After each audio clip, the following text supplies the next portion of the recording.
इस कार्यक्रम के पुण्यार्जक हैं विद्या अरह गुरु भक्त परिवार संघ, श्रीमान विजय हितकारी, पुत्र श्री मोहित सविता जैन, तहसीलदार दमोह मध्य प्रदेश, बेटी मोली लब्धि जैन, दमोह मध्य प्रदेश, श्री शिखर चंद जी, धर्मपत्नी गेंदाबाई, शिक्षक, श्री अजित मंजू जी, श्री मुकेश अर्चना जैन, समस्त जैन परिवार, कुरवाई मध्य प्रदेश, श्री श्रेयांश, धर्मपत्नी मीना जी, शिक्षक, बेटा इंजीनियर प्रतीक जैन, बेटी दामाद गगन प्रीति जैन, सुधीर प्राची जैन, कुमारी सिद्धिका, आमर्श, हितार्थ, समस्त परिवार, कुरवाई मध्य प्रदेश, स्वर्गीय मातेश्वरी श्री द्रौपदी देवी, श्री चांदमल जी जैन, बेटा श्री मुकेश मेघा जैन, सुपुत्र श्री मोहित वैशाली करठया, समस्त करठया परिवार, कुरवाई मध्य प्रदेश, स्वर्गीय श्रीमती विमला अजित जी, पुत्र श्री रजनीश सपना जैन, बेटी मनु आर्या वीर जैन, समस्त पंकज परिवार, कुरवाई मध्य प्रदेश,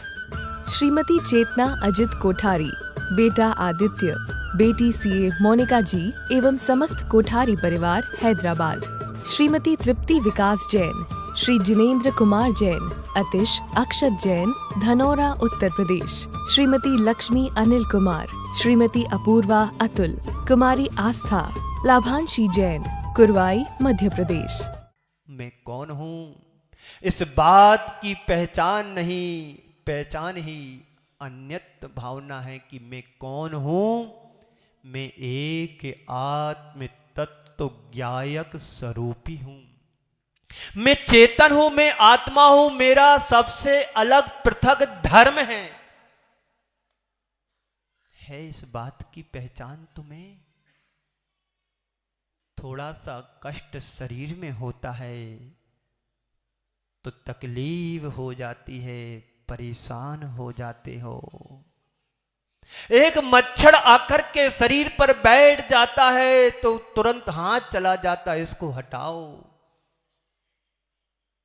और हमारी आत्मा जन्म जन्मांतरों से जकड़ी हुई कर्मों से कभी तुम्हें विचार आया कि मेरी आत्मा का उत्थान कैसे होगा। अल्प दिनों के लिए इस शरीर एक किराए का घर मिला है। ये भी समय होने वाला है कि तुम्हारा ये घर, किराए का घर कब खाली हो जाए, मौत का वारंट कब आ जाए, तुम्हें एक पल में इस किराए के घर को छोड़ करके जाना पड़ेगा। तैयार होना आपके हाथ में यदि होता कि मृत्यु को जब बुलाना तब बुला लो। आप लोग तो जिंदगी भर रहते, मृत्यु को बुलाते नहीं। इससे अच्छा सुख कहां मिलेगा। नर काया को सुरपति तरसे सो दुर्लभ प्राणी। इस मनुष्य पर्याय की दुर्लभता को समझो कि मनुष्य पर्याय को देव लोग भी तरसते हैं पाने के लिए। आचार्य कहते हैं, अध्यात्म के प्रेमी आचार्य कुंद कुंदेव कह रहे हैं, अहिमिको खलु शुद्धो, अहिमिको खलु शुद्धो दंसन नाण मयो सदा रूवी, नवि अत्थि मज्जवी किंच भी अन्नम परमाणु मित्तम पी। आचार्य कह रहे हैं, क्या कह रहे हैं? अहिमिको खलु शुद्धो, इस संसार में मैं एक शुद्ध आत्म स्वरूपी हूं। तुम्हारा क्या है? ज्ञान दर्शन स्वभावी वाला मैं हूं, अरूपी हूं, गंध से रहित हूं, शब्द से रहित हूं, रूप से रहित हूं, वचन से रहित हूं, इन सब से पृथक हूं। दंसन नाण मयो सदा रूपी, मैं दर्शन ज्ञान स्वरूपी हूं। और कैसा हूं? सदा आरोपी हूं, रूप वाला नहीं हूं। जब से मुझे शरीर मिला है तो रूप दिखाई देता है, लेकिन आत्मा का यथार्थ रूप तो स्वरूप में ही है। सदा आरोपी यानी आरोपी स्वरूप हूं। मेरे ज्ञान दर्शन स्वरूप के अतिरिक्त मेरा अन्नम परमाणु मित्तम पी, मेरा एक परमाणु मात्र भी इस संसार में नहीं है। फिर भी अज्ञानी प्राणी कहता है ये मेरा है, ये मेरा है, ये मेरा है, ये मेरा है। रात दिन मेरे मेरे में ही पूरा जीवन निकाल देता है। ये मेरा है, ये मेरा है, ये मेरा है। जिसको तुम मेरा मान रहे हो, उसने कभी आपसे कहा कि हम तेरे हैं? क्या आपने अपना माना? कभी ऐसा लगता है? अपने बारे में कभी ऐसा सोचा? बोलो, क्या मेरा है? मैंने पहले कहा था, आंख मिची अपना गया, आंख खुली सपना गया। आंख खुली सपना गया, आंख मिची अपना गया।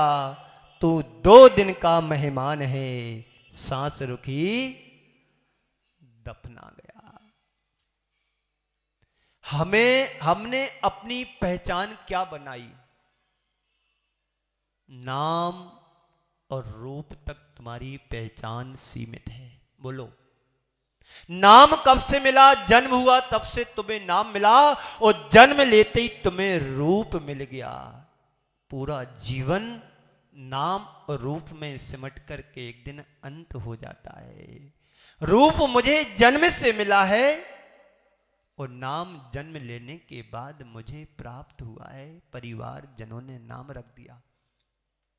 ये रूप इस जीवन तक रहेगा, और यदि तुम कुछ अच्छा करोगे तो मरने के बाद कुछ दिन तक तुम्हें याद रखेंगे कि फलाने व्यक्ति बहुत अच्छा था, अभी अभी तो मैं बात कर रहा था, चला गया।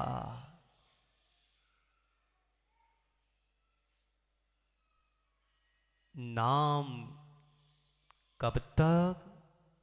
और रूप तुम्हारा चिता की अंतिम परिणति में चला जाता है। चिता की राख बनकर के वह राख भी उड़ जाती है। रूप की अंतिम परिणति चिता की राख होती है। ये नाम, ये रूप, ये कैसे मेरे हो सकते हैं? मेरे न हुए मैं इनसे अति भिन्न अखंड निराला हूं। मैं तो निराला हूं, अखंड हूं, अरूपी हूं। आज के संदर्भ में 4 बातें। नंबर 1, मैं कौन हूं? 4 सवाल हैं। मैं कौन हूं? मेरा क्या है? मैं कौन हूं? मेरा क्या है? मैं क्या कर रहा हूं और मुझे क्या करना चाहिए? अन्यत्र भावना के संदर्भ में ये 4 सवाल प्रतिदिन जब सुबह उठो तो अपने मन से पूछो कि मैं कौन हूं। को हम, मैं कौन हूं? उत्तर आना चाहिए सो हम। मैं आत्मा हूं। मैं कौन हूं? मेरा क्या है संसार में? मैं क्या कर रहा हूं और मुझे क्या करना चाहिए? मैं कौन हूं आपसे पूछा जाए तो आप अपना नाम बताओगे, और ज़्यादा पूछे तो परिवार का नाम बताओगे, और ज़्यादा पूछें तो बल्दियत बताओगे, और ज़्यादा पूछेंगे गांव का नाम बताएंगे, और ज़्यादा पूछें तो जिले का नाम बताओगे, और ज़्यादा पूछे इंडिया बता दोगे, भारत बता दोगे। पर ये कौन कहेगा कि मैं कौन हूं? मैं एक शुद्ध चेतन स्वरूपी आत्म तत्व हूं। है इस पर विश्वास? तुम आत्मा हो कि नहीं? सबके पास आत्मा है कि नहीं? बोलो, जोर से आवाज आए। आत्मा है तुम्हारे पास? तो मैं ज्ञायक स्वरूपी हूं, मैं चेतन हूं, आत्मा हूं।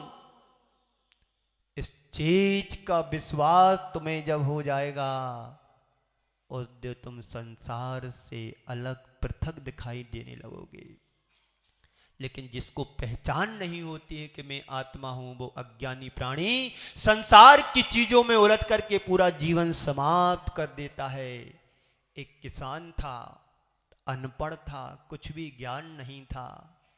सुबह उठना, खेत पर चला जाना, खेती करना, निदाई करना, गुड़ाई करना, खेत के काम करना, बैलों को चराना, घर किसानी के काम करना, कुछ भी नहीं जानता था। स्कूल का उसने मुख भी नहीं देखा और लौकिक व्यवहार का भी उसको कुछ ज्ञान नहीं था। कहानी बड़ी अच्छी है। एक दिन हल चला रहा था। हल समझते ना आप लोग? हल क्या होता है? खेत को जोतते हैं, है ना? उसमें 2 बैल होते हैं, एक उसमें लकड़ी का हल होता है और पीछे किसान उसको पकड़ करके जोतता है खेत को। तो किसान वो व्यक्ति जो कुछ नहीं जानता था, लौकिक व्यवहार से अनभिज्ञ था, वह किसान खेत को जोत रहा था। खेत जोतते जोतते उसे एक कांच का टुकड़ा मिला। क्या मिला? किसान अपेक्षाकृत 60-65 साल का था और बचपन में उसके पिताजी चले गए थे।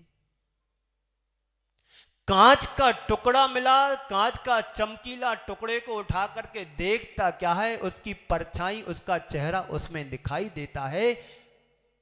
क्या सोचता है? अरे स्वर्ग से हमारे पिताजी आ गए, स्वर्ग से हमारे पिताजी आ गए हैं। बड़े जतन से उसने साफ किया और अपने जेब में रखा। घर आया तो उसने भंडरिया में रख दिया छिपा करके, पत्नी को भी नहीं बताया। अच्छा हुआ स्वर्ग से पिताजी आ गए। अब उसका रूटीन का काम हो गया। जैसे ही किसान खेत से घर आए तो सबसे पहले भंडरिया में जाए, उसको दर्पण को देखे, पिताजी के दर्शन करे। और सुबह खेत पर जाने के पहले भंडरिया में जाए, दर्पण में देखे, पिताजी के दर्शन करे, फिर खेत पर जाए। ये रोज का क्रम उसका बन गया। एक दिन उसकी धर्म पत्नी ने देख लिया कि ये मेरा पति करता क्या है, जाते समय भी उधर जाता है और आते समय भी उधर जाता है, देखो तो इसने क्या किया रखा। जब खेत पर किसान गया तो भंडरिया को खोला। भंडरिया समझते ना? अलमारी को खोला, दर्पण में देखा तो उसकी परछाई पड़ी पत्नी की। अरे गड़बड़ है, ये चूड़ेलन जी कहां से लाके रखी इसने? ये चूड़ेलन को इसने रखा कहां से ला करके? मैं तभी तो देख रहा हूं कि जितना प्यार मेरे पहले करता था, अब इसने प्यार करना मेरे से बंद कर दिया। अब आग बबूला उस दर्पण में देख करके हो गई ये चूड़ेलन। इसको घर से बाहर निकालेगा तब पतिदेव को घर में घुसना। और जाकर के दरवाजे पर बैठ गई। पति शाम को, देर शाम को घर आया, ये दरवाजे पर बैठी है फुंदक करके। पहले उसको बाहर निकालो। किसको? जिसको तुमने पाल के रखा है अंदर। अरे किसको पाल के रखा? मेरे पास तो कोई नहीं है, आप और हम में दोनों रहते हैं, भोजन करते, भजन करते, सो जाते, दूसरा तीसरा कोई है ही नहीं है। मुझे झूठ मत बोलो, तुमने उस भंडरिया में चूड़ेलन को बैठाल के रखा है? अरे कहां बैठाला? अरे वो तो मेरे पिताजी हैं। पिताजी हैं? नहीं, वो चूड़ेलन है, भूतनी है। चलो देखो। जब दोनों ने दर्पण में देखा तो दोनों के रूप दिखाई दिए। कहते हैं मुझे क्या पता था कि तेरा बाप भी ऐसा ही था। एक किसका परिणाम है? अज्ञानता का परिणाम है। इस अज्ञानता से यदि बचना चाहते हो तो अपने स्वरूप को निहारो, अपने रूप को निखारो। मैं क्या, मेरा क्या है संसार में? एक परमाणु मात्र भी आत्मा के अलावा मेरा इस संसार में कुछ भी नहीं है। उसकी पहचान हम सबको करना है। जिस दिन तुम्हें आत्मा की पहचान हो जाएगी, संसार तुम्हें छोटा लगने लगेगा। मैं क्या कर रहा हूं, मुझे क्या करना चाहिए। बहुत अच्छी बात गुरुदेव ने कहा है। आचार्य कुंद कुंदेव कह रहे हैं, सुध परिचितानुभूदा सब बस विकाम भोग बंद कहा। ये अतस सुलभो नवरिनहा सुलभो बिहतसे। क्या कर रहे हो तुम, और करना क्या चाहिए था। पूरा जीवन किसमें निकल गया, काम में, क्रोध में, मान में, माया में, लोभ में। सुध परिचिदानुभूता सब बस विकाम भोग बंद कहा। इन चार विकताओं में, कथाओं में मेरा सारा जीवन बह गया पानी की तरह। काम में, क्रोध में, भोग में, बंद की कथाओं में। सब सुलभो शुभ लंबो। इस संसार में चारों बंद कथाएं तुम्हें सुलभता से प्राप्त हुई है। नवरी सुलभो बिहत्त से, इनसे ऊपर उठने का उद्यम करो। सुध परिचिदानुभूता, ये चारों चीजें सुनने में आई हैं। सुध यानी सुनने में आई हैं, परिचय में आई हैं, और अनुभूत यानी अनुभव में आई हैं। इस कार्यक्रम के पुण्यार्जक थे विद्या अरह गुरु भक्त परिवार संघ, श्रीमान विजय हितकारी, पुत्र श्री मोहित सविता जैन, तहसीलदार दमोह मध्य प्रदेश। बेटी मोली लब्धि जैन, दमोह मध्य प्रदेश। श्री शिखर चंद जी, धर्मपत्नी गेंदाबाई, शिक्षक। श्री अजित मंजू जी, श्री मुकेश अर्चना जैन, समस्त जैन परिवार, कुरवाई मध्य प्रदेश। श्री श्रेयांश, धर्मपत्नी मीना जी, शिक्षक। बेटा इंजीनियर प्रतीक जैन, बेटी दामाद गगन प्रीति जैन, सुधीर प्राची जैन, कुमारी सिद्धिका, आमर्श, हितार्थ, समस्त परिवार, कुरवाई मध्य प्रदेश। स्वर्गीय मातेश्वरी श्री द्रौपदी देवी, श्री चांदमल जी जैन, बेटा श्री मुकेश मेघा जैन, सुपुत्र श्री मोहित वैशाली करठया, समस्त करठया परिवार, कुरवाई मध्य प्रदेश। स्वर्गीय श्रीमती विमला अजित जी, पुत्र श्री रजनीश सपना जैन, बेटी मनु आर्या वीर जैन, समस्त पंकज परिवार, कुरवाई मध्य प्रदेश। श्रीमती चेतना अजित कोठारी, बेटा आदित्य, बेटी सीए मोनिका जी एवं समस्त कोठारी परिवार, हैदराबाद। श्रीमती तृप्ति विकास जैन, श्री जिनेन्द्र कुमार जैन, अतिश अक्षत जैन, धनौरा उत्तर प्रदेश। श्रीमती लक्ष्मी अनिल कुमार, श्रीमती अपूर्वा अतुल, कुमारी आस्था, लाभांशी जैन, कुरवाई मध्य प्रदेश।